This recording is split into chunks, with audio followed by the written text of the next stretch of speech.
Je pense qu'il y a beaucoup de fantasmes autour de la fortune prétendue des youtubeurs.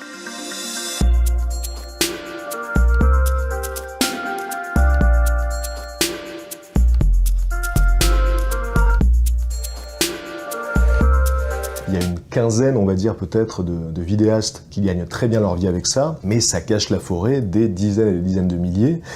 qui aimeraient pouvoir gagner leur vie avec leur travail sur YouTube ou sur Internet, mais qui n'y parviennent pas parce que c'est très compliqué. Il ne faut pas confondre visibilité et rentabilité, parce qu'on parle quand même d'un contenu gratuit, donc on peut être vu par des centaines, voire des millions de personnes, c'est pas pour autant qu'on roule sur l'or, et puis en plus de ça, pour avoir un contenu qualitatif, très souvent il faut s'entourer d'une équipe, et donc les revenus obtenus peuvent être divisés en fonction du nombre d'acteurs qui participent à ces créations-là.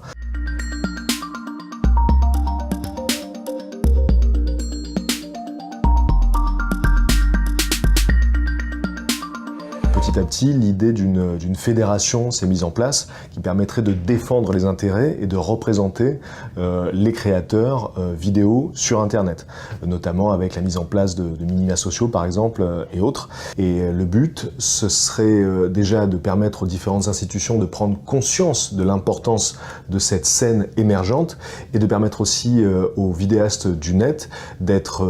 représentés et d'être défendus. Le contenu de vulgarisation, par exemple, qu'on peut trouver sur YouTube, qu'il s'agisse de sciences, d'histoire ou autre, il est d'autant plus important qu'on